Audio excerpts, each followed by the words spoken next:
So, hello everyone.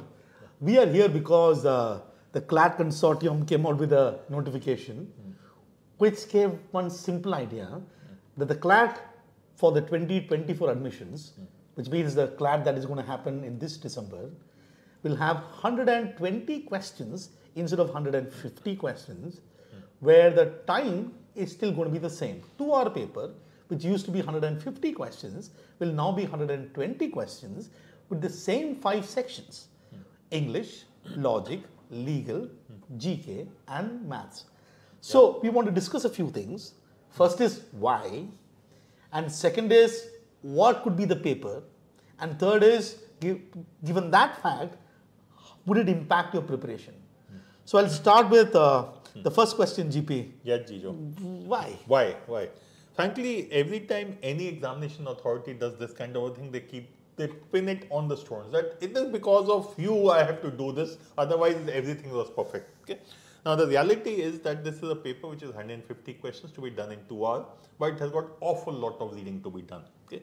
If we go through the paper, whether it is English, whether it is logic or legal or even GK, each question, each of these sections has 5 to 7 passages. So the amount of, and each passage has a reasonable amount of words, so the amount of reading is insane. And hence students struggle to complete the paper.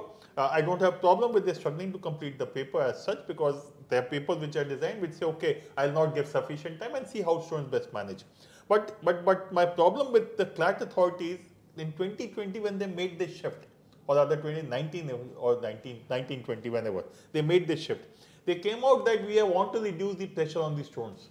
If they want to reduce the pressure on the students, they said we are reducing questions from 200 to 150, because till then we used to have 200 questions. But they made everything passage-wise, which means while they reduced the number of questions, they increased the effort to answer the question, to read the paper double, and hence it was counterproductive. It was visible then also. So I'm actually very happy that they are looking at rationalizing this. Now the key question is, what are they going to reduce? Questions per passage or the number of passages per question? And so that is the critical part. But on the face of it, why? To reduce pressure on students so that they can do the paper with lesser amount of pressure. Right. So what is the stated purpose is to make the paper very student friendly. So the student friendly would mean, like what GP said, is reduce the number of questions, thereby reducing the pressure onto the students. But the second part, which is what the GP just told us, is what is likely going to happen in the paper. I'm just going to go to the whiteboard here. I'll just shift this a little bit and write a few things.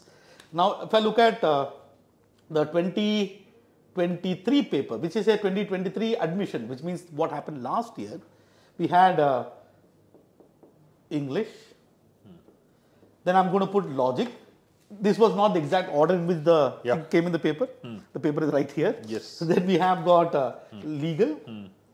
We have got your current affairs or GK, and then you have got maths or quantitative techniques as they call. So this was 30 questions, logic was 30 questions, legal was 40 questions, current affairs was 35 questions, quant was 15. This was your 150. Now what they're saying that this 150 is going to go to 120. Right. So they have to reduce something. They have to reduce. So let's look at the two things. There is passage, the number of passage or number of sets, whatever you want to call it, and then questions per passage. So let's look at this point in time, let's just look at what was the 150 story GP. Yes. So this was 6 passages with 5 questions. 5 questions each. Right. 5 passages with 6 questions each. But this change happened in 2023. Before that, in 2019 it was the reverse. Yeah. And legal was 8 passages with 5 questions each. GK was very strange last year. 5 passages with 7 questions each. But before that it was the reverse. So actually from 22 to 23 they have in any case reduced some kind of pressure by reducing 1 passage from legal or from logic and 1 from current affairs. So this was 3 passages from 5 sets. So and now this has to now go to 120. So one thing they can simply do is 150 to 120 is the logic of 5:4 GP. Yes. So this 30 can be made into 24. Yes. This 30 will become 24. Just make everything 80%. 80%. This will be 32. this would be 28, and this would be 12.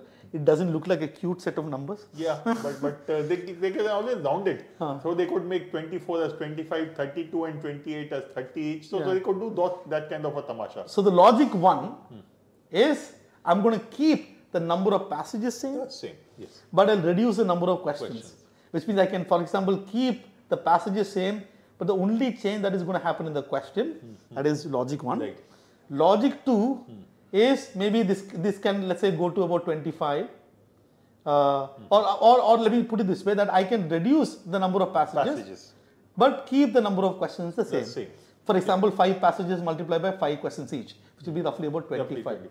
So my first question GP is logic 1 or logic 2? Logic 1 is reducing the number of questions, keeping the passage same. Logic 2 is reducing the number of passages. Yes. Should you reduce passage or questions per passage? So that's a question. So Jijo, that's a function of what CLAT thinks is being student friendly. Okay. And many a times I found these authorities thinking what is student friendly is actually not student friendly. Okay.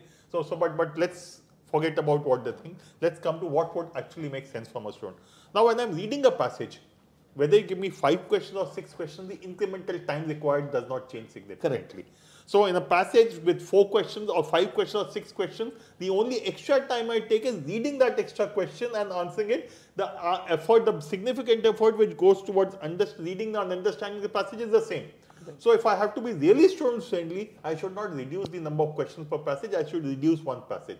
So English could, instead of 6 passages, could become 5 passages. Logic, instead of 5 passages, could become 4 passages. Legal, instead of 8, could become 6 or 5 passages.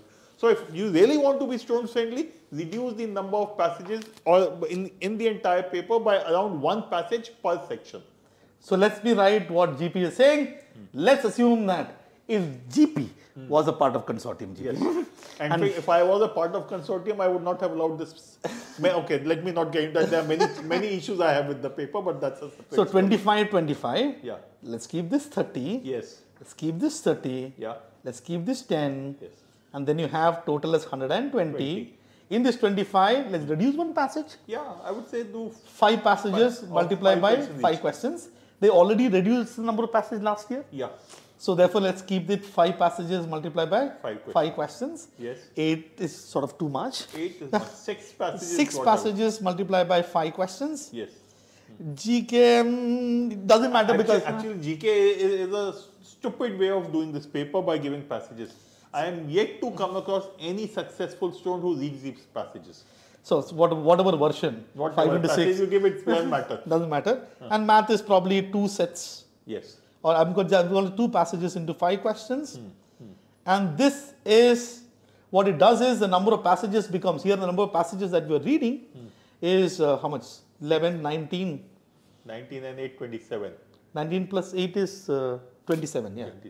27. 27 passages is what we are reading here. And here we got 10 and then 12, that is 22. And 2, 24. 24 passages. So strictly speaking, Jijo, there is a reduction from 27 to 24. Okay. But for all practical purposes, not a reduction from 27 to 24. It is a reduction from 22 to 19. So basically, if I ignore, because no one I know reads the GK passages. So if I just remove GK out of it, so this is a reduction from 22 passages to 19 passages. 19 passages. Okay. So where is the reduction happening? Your reduction is happening 1 in English, 2 in legal, okay, and 1 in quant. So that should be 4, na? Correct. So reduction. So maybe that total was wrong. So what, 18? Maybe. 18, yes. 22 to 18, which I think will be a good thing because 4 passages means I would say each passage takes about 4 to 5 minutes. So there's a 20-minute extra available to a student, and student needs to do now the same work in something like 100. It's like saying instead of 120 minutes, I'm giving you 140 minutes. So either give 20 minutes extra or reduce work of 20 minutes, more or less both of them are the same thing. Okay? This is what I would think should be done if CLAT is serious about what they are saying. Yeah. So the thing is, at this point in time, we don't know exactly what the CLAT is going to do. I'm sure that they will come out with sample paper and give more clarity in the days to come. So the idea that we believe that what CLAT is likely going to do is reduce the number of passages, because reducing the number of questions is not really any reduction. Yeah. Because if you read the passage, you can solve 4 questions or 5 questions without any sort of extra effort. Yeah, the extra effort would be half a minute only. Correct. Okay. And in GK, there's no extra effort. so current affairs GK, there's no extra effort. So which is why this is what I would presume they would do. If they really want to create a student-friendly paper, they have to do something with respect to what they're doing with current affairs. So you have a question on the World Cup. The question is, German team wore a band. Tell me what the name of the band is. Okay. Now the more important question, right? Which is, does it impact the students' preparation? Does anything change? Okay. In any paper, there are 2 things. One is the structure of the paper. Second is content. Structure means how many sections, how many questions are there, how much time is given. So the structure is this. The second is content of the question. The questions are not changing. The type of question they are going to ask remain the same. So when the content does not change, your preparation does not change. You still need to study logic. You may hate logic, but you still need to go through it. You still need to do your RC passages. You still need to go through those DI sets. Okay? So the questions remain the same. Your preparation does not change. What changes is only the way you are going to take the test. Right now, you are struggling to finish 150 questions in 2 hours. When it becomes 120 minutes, you are that much more relaxed in the paper, and hence you will not be under a significant time pressure. So that is the only change which is going to happen. So no change in preparation, significant change in the way you take the paper. So any which case, when you look at the paper, if you keep it very simple, I read, I solve, those element is not going to change. But there is sort of one probable issue that you might face till the time CLAT consortium is going to give a clear direction. Yes. That is your mock test. Some experimentation is going to happen. Yes. So from one mock test to the next mock test, till a clear clarity is there, whichever is the mock test that you're doing, what is going to happen is that there might be a few experiments, I call GP, or Yes. assumptions about what likely could come. Yeah, so at LST, what we are likely we would do is, if CLAT comes out with a clear instruction or the paper pattern in the next couple of days, we'll go with that. But if CLAT does not come out with any clear instructions or guidance as to what the paper is likely to be, we cannot stop your preparation. We will make our assumptions, experiment with 2-3 different patterns, so that whatever pattern comes out, you will be able to handle it. Okay? And which is why I always say, if CLAT is very serious about being student friendly, they should come out with the structure ASAP, hopefully in the next 1 week or so. Yeah. So, to sum up, the change is a student-friendly change. The student-friendly change will happen if the change is to reduce the number of passages. That's what we are hoping. Nothing happens to your preparation. Nothing major happens the way in which you're going to take the test. Nothing major. Obviously, they have to make some adjustments. Nothing major in terms of your mock that you're getting, the test that you're going to get. Till the time any clarity comes, there might be some experimentation, but we are hoping, GP, that they will come out with a clear clarification. I'm sure that they'll come out with it. That's what they promised. So, all the best. All the best.